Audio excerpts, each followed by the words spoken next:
Nous sommes encore revenus aujourd'hui et la fois passée nous avions fait des études sur l'emploi de quelques et aujourd'hui nous étudions les discours directs et les discours indirects. C'est une leçon que nous avions étudiée dans les classes inférieures et pour nous c'est une leçon de rappel.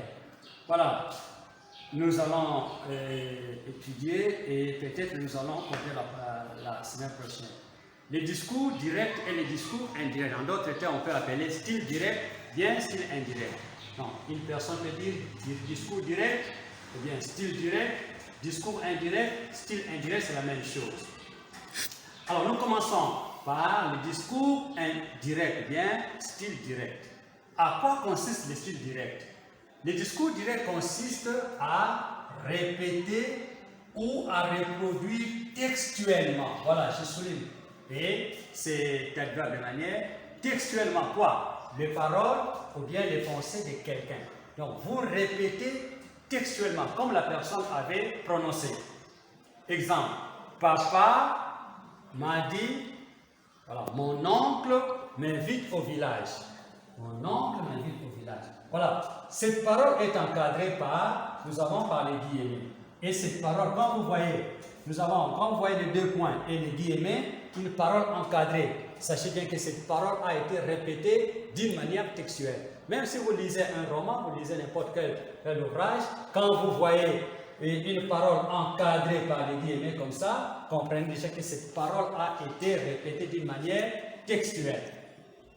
Alors, la phrase répétée exactement comme elle a été dite. Bon, voilà, cette phrase a été répétée. Papa vient à la maison et dit, bon, mon oncle m'invite au village. Et peut-être que ton frère n'a pas bien entendu. Qu'est-ce que papa a dit? Et toi, tu vas répéter comme papa a dit.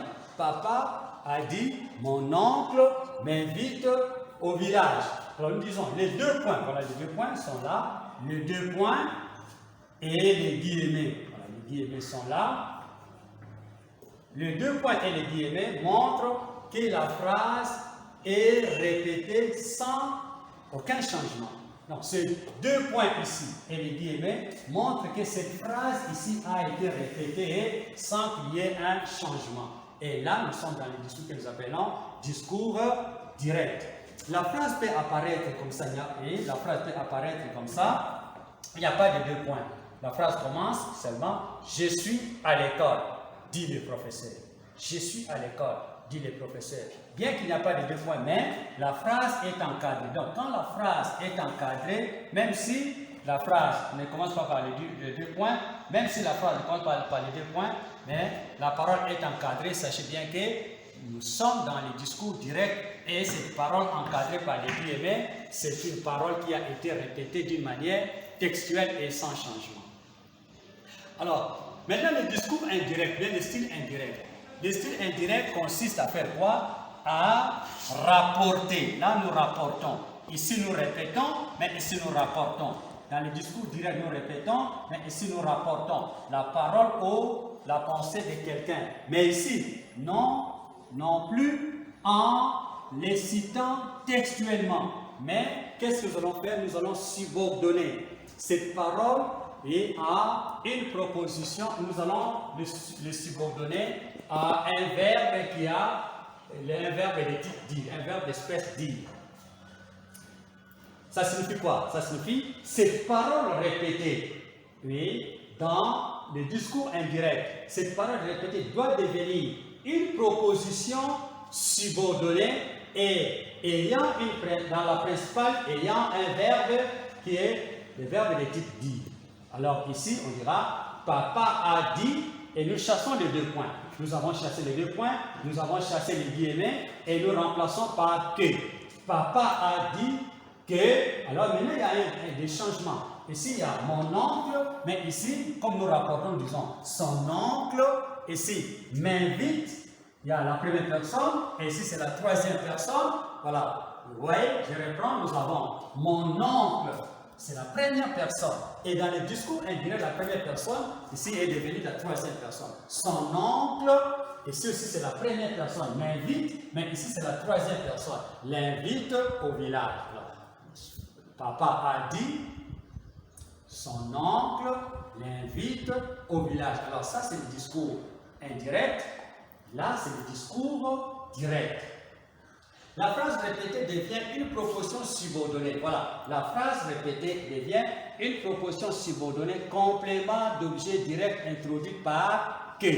Voilà, cette phrase devient une proposition subordonnée introduite par la conjonction que. Voilà, c'est ça. Mais il y a beaucoup de changements et aujourd'hui nous parlerons seulement d'un seul changement et les autres, nous allons utiliser ça bien après. Nous parlons aujourd'hui des changements concernant le mode. La première des choses à retenir, au discours indirect, le verbe ne peut jamais être à l'impératif. Retiens ça. Retiens ça. Au discours indirect, le verbe ne peut jamais être quoi? À l'impératif. Tu retiens bien. Je reprends. Au discours indirect, le verbe ne peut pas être à l'impératif.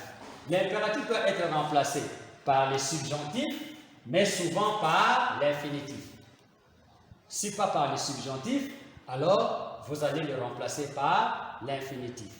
On peut dire va-t'en, file, va-t'en. Et ça, c'est le verbe s'en aller.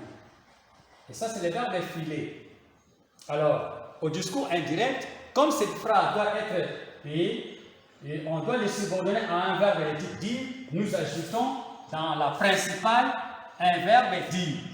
Durant il m'a dit, alors là, nous avons utilisé l'infinitif. Il m'a dit de m'en aller, défiler. Il m'a dit, voilà, ça c'est l'infinitif, et là aussi c'est l'infinitif.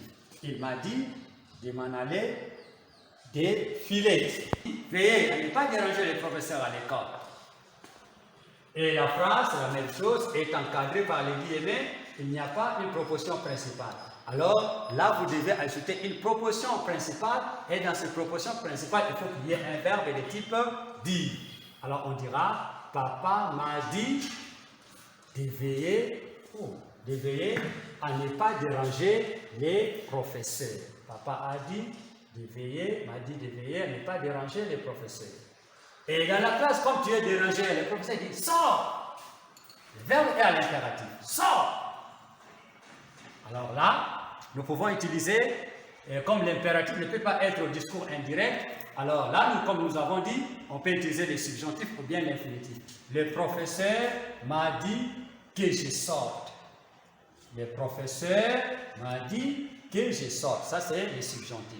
À l'infinitif, on dira, le professeur m'a dit de sortir. Voilà, donc aujourd'hui, pour les changements, nous allons seulement nous atteler sur les modes. Mais il y a des personnes, comme nous avons vu dans cette phrase, la première personne ici est devenue la troisième personne. Alors là, nous allons revenir prochainement. Alors, à la maison, commencez à vous exercer, faites cet exercice. Mettez au discours indirect. Elle a dit, je n'aime pas cette maison. Elle a dit, je n'aime pas cette maison. Alors, tu mets ça au discours, indirect. Maman a dit, tu iras à la messe de minuit,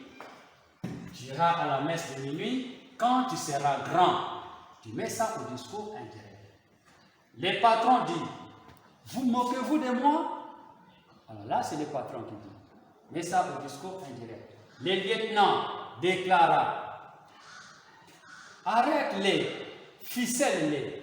Et puis voilà, le verbe est à l'impératif et exerce-toi à la maison. Alors ici, il faut faire attention. Ici, c'est au discours direct, mais la phrase est de type interrogatif. Qu'est-ce que vous avez mangé ce matin? Tu mets ça au discours indirect. Et la sixième phrase, est-ce que tu iras à l'école? Tu mets ça au discours indirect. À remettre au deuxième jour. Pour le deuxième jour de la rentrée. Le jour où nous allons rentrer le deuxième jour, vous allez nous remettre ces petits exercices. Exercez-vous à la maison et d'ici peu de temps, les choses vont s'améliorer et tout sera bien. Voilà, étudiez à la maison, prenez note, bien que nous allons reprendre au retour, prenez note, étudiez, faites cet exercice et nous savons bien qu'il y a peu de temps, dans peu de temps, les choses vont revenir. Merci à tout le monde, merci à toute la classe, merci là où vous êtes à la maison et bonne application. Merci, que Dieu vous bénisse.